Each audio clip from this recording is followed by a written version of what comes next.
Hello student, आज हम next class third में हैं कॉन्ट्रैक्ट की। तो कॉन्ट्रैक्ट का आज क्लास थर्ड में हम इसके एलिमेंट्स करेंगे। कॉन्ट्रैक्ट के जो फर्स्ट एलिमेंट है वो है कॉन्ट्रैक्ट का प्रॉपर ऑफर और proper acceptance with the intention to create legal relationship.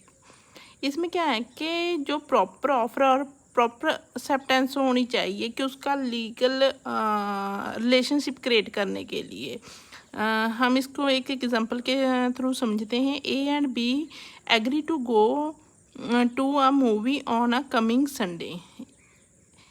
वो एक दूसरे से एग्री करते हैं कि हम संडे को मूवी देखने जाएंगे। A does not turn in resulting in loss of bees time. We cannot claim any damage from A since the agreement to watch a movie is a domestic agreement which does not result in a contract। जैसे उन्होंने आपस में वैसे ही कर लिया कि हम movie देखने जाएंगे, लेकिन ए किसी कारण नहीं जा पाया तो बी उससे क्लेम नहीं कर सकता कि मेरे टाइम वेस्ट हुआ है उसके, क्योंकि ये एक डोमेस्टिक एग्रीमेंट है, इसमें कोई लीगल रिलेशनशिप नहीं बना है। ठीक है, इसके आगे पॉइंट है in case of social agreement there is no intention to create a relationship and there is no contract. ठीक है, अगर उनका लीगल रिलेशन नहीं है, उसकी इंटेंशन लीगल रिलेशनशिप नहीं है तो वो कॉन्ट्रैक्ट नहीं होगा। ये किसका केस था? बालफोर वर्सेस बालफोर का। In case of a commercial agreement the law presume that the parties had to intention to create legal relations. अगर कोई कमर्शियल एग्रीमेंट है तो ये माना जाएगा कि उन्होंने लीगल रिलेशन क्रिएट किए हैं। और थर्ड इसका पॉइंट है an agreement of a purely domestic और social nature is not a contract. मतलब कोई भी कॉन्ट्रैक्ट, अगर कोई भी ऐसा एग्रीमेंट जो प्योरली डोमेस्टिक है और सोशल नेचर का है तो उसको हम कॉन्ट्रैक्ट नहीं बोलेंगे। जैसे हमने यहाँ पे एग्जांपल देखी थी जहाँ हम बोल सकते हैं ए ने बी को मैरिज पे इनवाइट किया तो लेकिन बी नहीं आया, तो ये सब क्या है? ये कॉन्ट्रैक्ट नहीं है। ये था इसका फर्स्ट एलिमेंट। और सेकंड है lawful consideration. Consideration must not be unlawful, immoral और oppose to the public policy. Public policy की जो कंसिडरेशन होती है, जो समथिंग इन रिटर्न, जैसे कल हमने पढ़ा था ना कि something in return that is the consideration. तो वो कंसिडरेशन क्या होनी चाहिए? लॉफुल होनी चाहिए। ऐसा नहीं है कैसे फॉर एग्जांपल कोई इन रिटर्न कोई ड्रग्स ले रहा है तो वो अगेंस्ट पब्लिक पॉलिसी हो गया, इमोरल हो गया, अनलॉफुल हो गया। जहाँ हम बोल देते हैं किसी को मारने के लिए कोई सुपारी लेनी, वो भी अनलॉफुल हो गया, इमोरल हो गया। ठीक है, थर्ड है कैपेसिटी। कैपेसिटी में है आगे the party to a contract must have capacity to make valid contract. उनमें कैपेसिटी होनी चाहिए लीगल कॉन्ट्रैक्ट करने के लिए। इसका है हम आगे डिफाइन करने के लिए इसका है section 11 of the Indian contract act specify the every person is competent to contract provider.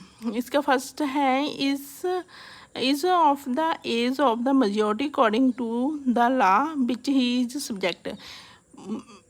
वो मेजर होना चाहिए, माइनर नहीं होना चाहिए जब वो कॉन्ट्रैक्ट कर रहा है। Who is of sound mind, वो साउंड माइंड का होना चाहिए। जैसे हम बोलते हैं वो मेंटल नहीं होना चाहिए, चाहे वो डिप्रेशन में नहीं होना चाहिए। जब कोई भी रीज़न है वो उसका वो साउंड माइंड का होना चाहिए जब वो कॉन्ट्रैक्ट कर रहा है।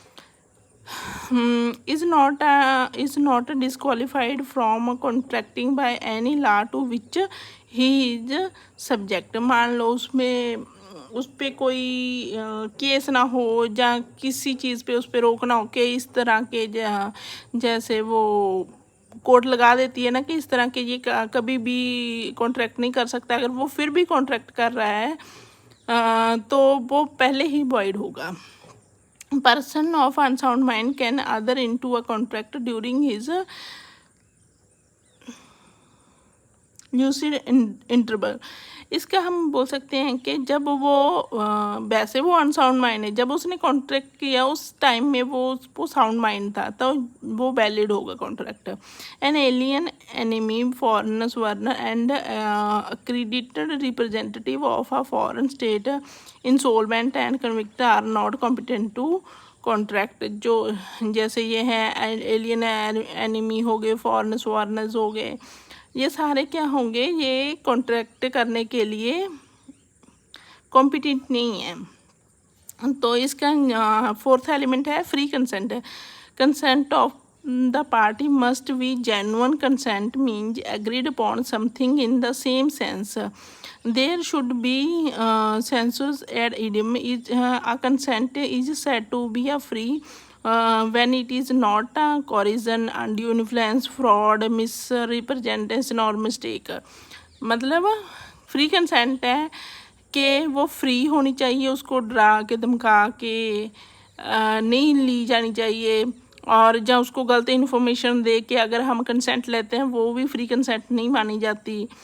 तो अगर किसी ने गलती से उसको कंसेंट देती वो भी फ्री कंसेंट नहीं हुई. तो इसके नेक्स्ट हम देखते हैं lawful object. The object of agreement should B lawful and legal. जैसे हमने पहले भी देखा कि जो ऑब्जेक्ट है उसको एग्रीमेंट दोनों पार्टियों के लिए वो एग्रीमेंट करना लॉफुल होना चाहिए, अकॉर्डिंग टू पब्लिक पॉलिसी होना चाहिए, अकॉर्डिंग टू लॉ होना चाहिए.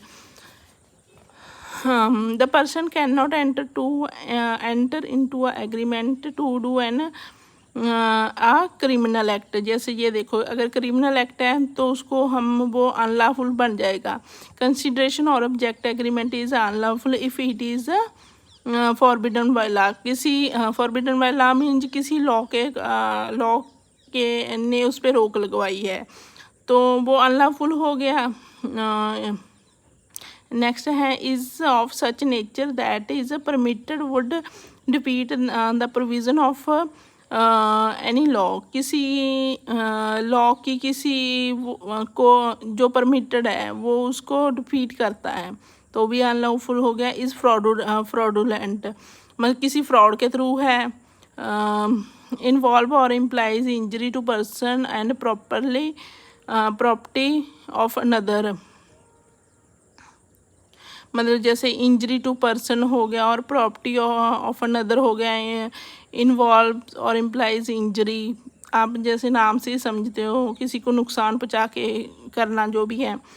Court regards is it as immoral और oppose to the public policy. जैसे कोर्ट ने अगर डिक्लेयर ही कर दिया कि ये इमोरल है, ये पब्लिक पॉलिसी के अगेंस्ट है, तो भी वो अनलॉफुल ऑब्जेक्ट होएगा. नेक्स्ट अब हमारा है पॉसिबिलिटी ऑफ परफॉर्मेंस. इसमें क्या है, the term of agreement should be capable of performance. Capable होनी चाहिए कि उसको परफॉर्म करना कैपेबल होना चाहिए. ऐसा नहीं है कि अगर वो कैपेबल ही नहीं है तो फिर वो वॉइड कॉन्ट्रैक्ट हो जाएगा शुरू से ही. An agreement to do act impossible in itself can not be enforce. अगर वो शुरू से ही इम्पॉसिबल है करने का करना तो वो भी कॉन्ट्रैक्ट वॉइड ही होगा. जैसे हम बोलते हैं example, A agrees to be to discover treasure by magic. कि क्या ए ने बी से एग्रीमेंट किया, एग्री किया कि वो मैजिक से कोई खजाना ढूंढेगा.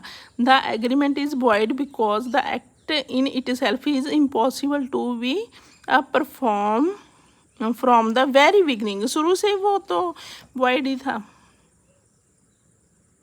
The term of the agreement are certain और are capable of being made certain. मतलब सर्टन एग्रीमेंट की जो टर्म है वो सर्टन होनी चाहिए. जैसे ए agree to pay ₹5 lakh to be for ultra modern decoration of his drawing room. The agreement is void because the meaning of the term ultra modern is not certain. इसमें certain नहीं है ना, ultra modern तो कितनी type की होती हैं। So next है नॉट डिक्लेयर void, मतलब अगर लॉ ने ही उसको अगर void ना किया हो शुरू से ही। The agreement should be such that it should be capable और being enforced by law. Certain agreement have been expressly declared illegal और void बाय द लॉ। ये देख लो, ये बोला है ना कि लॉ ने उसको void ना किया हो, जहाँ इलीगल ना पहले से बोला कि ऐसे कॉन्ट्रैक्ट आप लोग नहीं कर सकते। Necessary legal formalities, necessary legal formalities क्या क्या होनी चाहिए। अ कॉन्ट्रैक्ट में बी ऑरल और इन राइटिंग, किसी भी फॉर्म में हो सकता है, चाहे वो उन्होंने शब्दों से बोल के एक दूसरे को वो एग्रीमेंट किया है। Where a particular type of contract is required by law to be in writing and registered in it must comply with the necessary formality as to writing, registration and attestation। मतलब जैसे कुछ होते हैं notary से tested होने चाहिए, जैसे हम कमर्शियल कहते हैं, जो भी कॉन्ट्रैक्ट होते हैं वो रिटन होते हैं, उसमें टर्म कंडीशन लिखी जाती हैं, वो दूसरा मानता है, फिर उसको नोटरी स्टैम्प पेपर पे होते हैं क्योंकि, और उसके बाद उनको नोटराइज्ड कराया जाता है। If legal formality are not carried out then the contract is not enforceable by law, क्योंकि अगर वो रिटर्न में नहीं है तो उसका कोई प्रूफ नहीं है तो उनको इन्फोर्स नहीं कराया जा सकता। इन्हें ये मोस्टली होता है कमर्शियल में। Example, a promise to pay a time based debt must be in writing, barred debt, ठीक है, जैसे बेयर डेट है उनको पे करना है इस टाइम लिमिट के, वो रिटर्न में होना चाहिए, तभी वो इन्फोर्स कराया जा सकता है, तभी उस पर केस किया जा सकता है ना। उसके बाद है agreement is a wider term than contract. Agreement की टर्म है वो वाइडर है। Whereas all contract are agreement, जो कॉन्ट्रैक्ट होते हैं, कोई भी कॉन्ट्रैक्ट होता है उसकी फर्स्ट नींव क्या होती है, वो फर्स्ट क्या होता है, agreement. But all agreement are not contract, but जो सारे एग्रीमेंट वो कॉन्ट्रैक्ट नहीं होते, लेकिन जो कॉन्ट्रैक्ट होते हैं वो सारे एग्रीमेंट होते हैं, ठीक है। All contract are agreement but all agreement are not contract. तो एग्रीमेंट की जो टर्म है वो वाइडर है।